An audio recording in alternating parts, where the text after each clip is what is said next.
Vous écoutez la leçon biblique de l'Église de la Science chrétienne indépendante de Plainfield, située à Plainfield, New Jersey, États-Unis d'Amérique. Leçon du dimanche 8 décembre 2019. Sujet: Dieu, la seule cause et le seul créateur. Texte d'or, psaume. Roi de la terre et tous les peuples, princes et tous les juges de la terre, jeunes hommes et jeunes filles, vieillards et enfants, qu'ils louent le nom de l'Éternel, car son nom seul est élevé, sa majesté est au-dessus de la terre et des cieux. Lecture alternée, psaume. Venez, chantons avec allégresse à l'Éternel. Poussons des cris de joie vers le rocher de notre salut. Allons au-devant de lui avec des louanges. Faisons retentir des cantiques en son honneur. Car l'Éternel est un grand Dieu, il est un grand roi au-dessus de tous les dieux. Il tient dans sa main les profondeurs de la terre, et les sommets des montagnes sont à lui. La mer est à lui, c'est lui qui l'a faite. La terre aussi. Ses mains l'ont formée. Venez, prosternons-nous et humilions-nous. Fléchissons le genou devant l'Éternel, notre Créateur. Car il est notre Dieu, et nous sommes le peuple de son pâturage, le troupeau que sa main conduit. La Bible. Quel Dieu est grand comme Dieu? Au commencement, Dieu créa les cieux et la terre. Dieu appela l'étendue ciel. Dieu appela le sec terre, et il appela l'amas des eaux mer. Puis Dieu dit que la terre produise de la verdure, de l'herbe portant de la semence, des arbres fruitiers donnant du fruit selon leur espèce, et ayant en eux leur semence sur la terre. Dieu fit les deux grands luminaires, le plus grand luminaire pour présider au jour et le plus petit luminaire pour présider à la nuit. Il fit aussi les étoiles. Dieu créa les grands poissons et tous les animaux vivants qui se meuvent et que les eaux produisirent en abondance selon leur espèce. Il créa aussi tout oiseau ailé selon son espèce. Dieu dit que la terre produise des animaux vivants selon leur espèce, du bétail, des reptiles et des animaux terrestres selon leur espèce. Dieu créa l'homme à son image, il le créa à l'image de Dieu, il créa l'homme et la femme. Dieu vit tout ce qu'il avait fait, et voici cela était très bon. À qui me comparerez-vous pour que je lui ressemble, dit le saint. Levez vos yeux en haut, et regardez qui a créé ces choses. Qui fait marcher en ordre leur armée? Il les appelle toutes par leur nom, par son grand pouvoir et par sa force puissante, il n'en est pas une qui fasse défaut. Ne le sais-tu pas? Ne l'as-tu pas appris? C'est le Dieu d'éternité, l'Éternel, qui a créé les extrémités de la terre. Il ne se fatigue point, il ne se lasse point, on ne peut sonder son intelligence. Au 6e mois, l'ange Gabriel fut envoyé par Dieu dans une ville de Galilée, appelée Nazareth, auprès d'une vierge, fiancée à un homme de la maison de David, nommé Joseph. Le nom de la vierge était Marie. L'ange entra chez elle et dit: Je te salue, toi à qui une grâce a été faite. Le Seigneur est avec toi. L'ange lui dit: Ne crains point, Marie, car tu as trouvé grâce devant Dieu.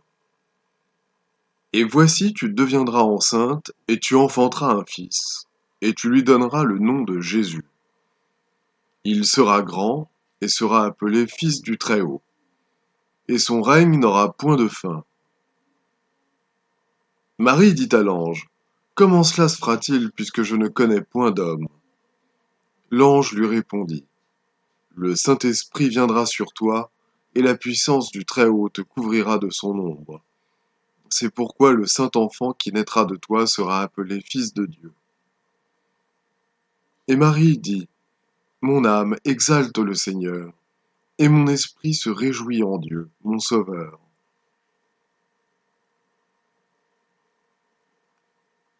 Jésus parcourait toute la Galilée.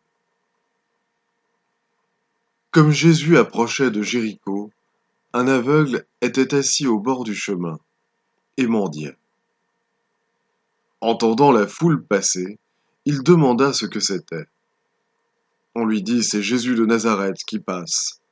Et il cria, Jésus, fils de David, aie pitié de moi. Ceux qui marchaient devant le reprenaient pour le faire taire. Mais il criait beaucoup plus fort, Fils de David, aie pitié de moi. Jésus s'étant arrêté, ordonna qu'on le lui amène. Et quand il se fut approché, il lui demanda, que veux-tu que je te fasse? Il répondit, Seigneur, que je recouvre la vue. Et Jésus lui dit, recouvre la vue, ta foi t'a sauvé. À l'instant, il recouvra la vue et suivit Jésus en glorifiant Dieu. Tout le peuple, voyant cela, loua Dieu. Paul, debout au milieu de l'aréopage, dit, hommes athéniens, je vous trouve à tous égards extrêmement religieux. Car en parcourant votre ville et en considérant les objets de votre dévotion, j'ai même découvert un autel avec cette inscription, à un Dieu inconnu. Ce que vous révérez sans le connaître, c'est ce que je vous annonce. Le Dieu qui a fait le monde et tout ce qui s'y trouve, étant le Seigneur du ciel et de la terre, n'habite point dans des temples faits de mains d'hommes. Il n'est point servi par des mains humaines, comme s'il avait besoin de quoi que ce soit, lui qui donne à tous la vie, la respiration et toute chose. Il a fait que tous les hommes, sortis d'un seul sang, habitassent sur toute la surface de la terre, ayant déterminé la durée des temps et les bornes de leur demeure. Il a voulu qu'ils cherchassent le Seigneur, et qu'ils s'efforçassent de le trouver en tâtonnant, bien qu'il ne soit pas loin de chacun de nous. Car en lui nous avons la vie, le mouvement et l'être. C'est ce qu'ont dit aussi quelques-uns de vos poètes. De lui nous sommes la race. Tu es digne, notre Seigneur et notre Dieu, de recevoir la gloire et l'honneur et la puissance. Car tu as créé toutes choses, et c'est par ta volonté qu'elles existent et qu'elles ont été créées. Louez l'Éternel. Louez Dieu dans son sanctuaire. Que tout ce qui respire loue l'Éternel. Louez l'Éternel. Exaltez avec moi l'Éternel. Célébrons tous son nom.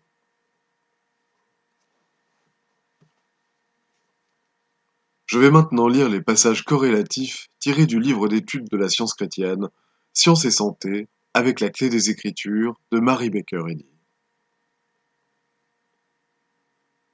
Nous reconnaissons et adorons un Dieu suprême et infini. Dieu crée et gouverne l'univers, y compris l'homme. Dieu est individuel, incorporel. Il est principe divin, amour, la cause universelle, le seul créateur, et il n'y a pas d'autre existence en soi. Il inclut tout, et il est réfléchi par tout ce qui est réel et éternel, et par rien d'autre. Il emplit tout l'espace, et il est impossible de concevoir une telle omniprésence et une telle individualité, sauf comme esprit infini ou entendement infini. Donc tout est esprit et spirituel. Il ne peut y avoir qu'un créateur qui a tout créé. Tout ce qui semble être une création nouvelle n'est que la découverte de quelque lointaine idée de la vérité.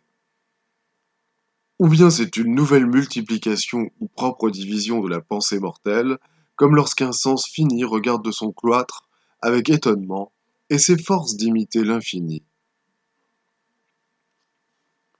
La multiplication d'un sens humain et mortel de personnes et de choses n'est pas la création. La base de la discordance mortelle est un faux sens concernant l'origine de l'homme. Bien commencer, c'est bien finir. Tout concept qui semble avoir son origine dans le cerveau débute mal. L'entendement divin est l'unique cause ou principe de l'existence. La cause n'existe pas dans la matière, dans l'entendement mortel, ni dans les formes physiques. Le péché, la maladie et la mort sont compris dans la croyance humaine matérielle et n'appartiennent nullement à l'entendement divin. Ils n'ont ni origine, ni existence réelle. Ils n'ont ni principe, ni permanence, mais font partie avec tout ce qui est matériel et temporel du néant de l'erreur qui simule les créations de la vérité. Toutes les créations de l'esprit sont éternelles, mais les créations de la matière doivent retourner à la poussière. L'erreur suppose que l'homme est à la fois mental et matériel. La science divine contredit ce postulat et maintient l'identité spirituelle de l'homme. En science chrétienne, la reproduction par les idées individuelles de l'esprit ne fait que réfléchir la puissance créatrice du principe divin de ces idées. La réflexion, par la manifestation mentale, des formes innombrables de l'entendement, formes qui peuplent le royaume du réel, est régie par l'entendement, le principe gouvernant la réflexion. La multiplication des enfants de Dieu ne vient d'aucun pouvoir propagateur dans la matière. Elle est la réflexion de l'esprit. Les particularités infimes des individualités moindres reflètent l'unique individualité divine et sont comprises dans l'esprit et formées par l'esprit, non par la sensation matérielle. Jésus était le fils d'une vierge. Marie le conçut spirituellement, car seule la pureté pouvait refléter la vérité et l'amour qui étaient visiblement incarnés dans le bon et pur Christ Jésus. Par son origine divine, Jésus était doué d'un pouvoir plus qu'humain pour exposer les faits de la création et démontrer le seul entendement qui crée et gouverne l'homme et l'univers. La science de la création, si manifeste dans la naissance de Jésus, lui inspira ses paroles les plus sages et les moins comprises, et fut la base de ses merveilleuses démonstrations. Le Christ est le rejeton de l'esprit, et l'existence spirituelle montre que l'esprit ne crée ni un homme mauvais, ni un homme mortel, se laissant aller au péché, à la maladie et à la mort. L'univers de l'esprit reflète le pouvoir créateur du principe divin, la vie, qui reproduit les formes innombrables de l'entendement et gouverne la multiplication de l'idée composée, l'homme.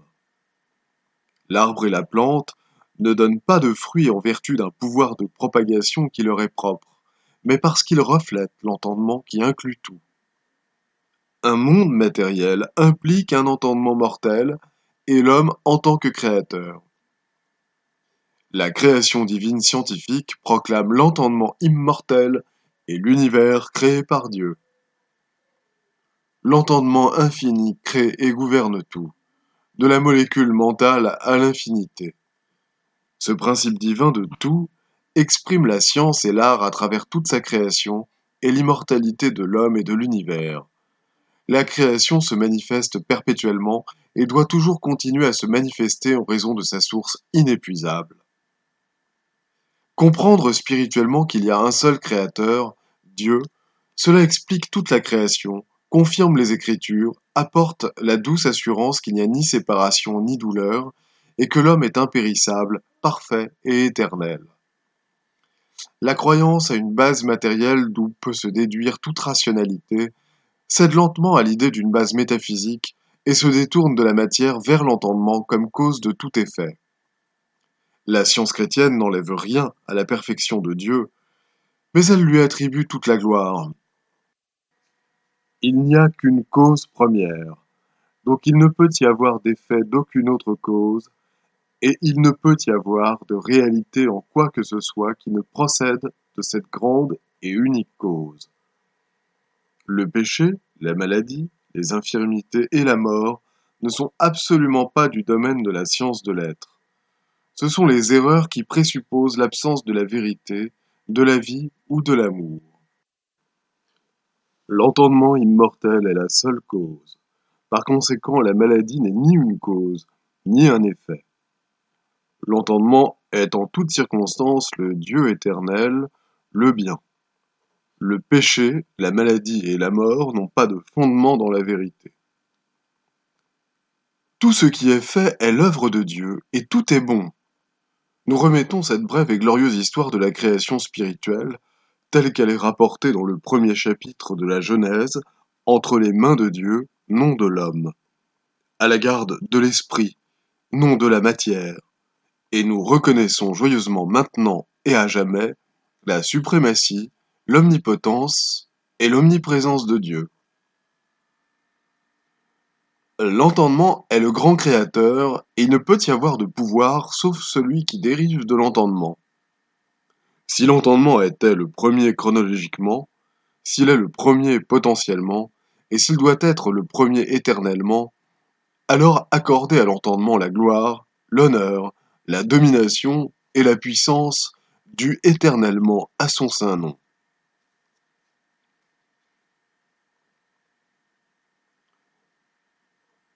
Je vais maintenant lire les devoirs quotidiens de Mary Baker Eddy. Il sera du devoir de tout membre de cette Église de prier chaque jour.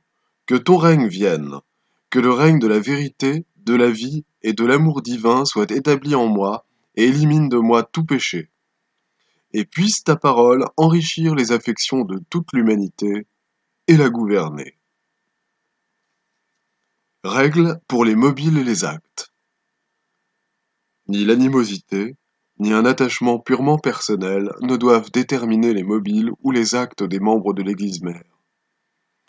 Dans la science, l'amour divin seul gouverne l'homme, et un scientiste chrétien reflète les douces aménités de l'amour en réprouvant le péché et en manifestant un véritable esprit de fraternité, de charité et de pardon. Les membres de cette Église doivent journellement veiller et prier pour être délivrés de tout mal, pour ne pas prophétiser, juger, condamner, conseiller, influencer ou être influencés d'une manière erronée. Vigilance face aux devoirs. Il sera du devoir de chaque membre de cette Église de se défendre journellement contre la suggestion mentale agressive et de ne pas se laisser entraîner à oublier ou à négliger son devoir envers Dieu, envers son leader et envers l'humanité. Par ses œuvres, il sera jugé et justifié ou condamné.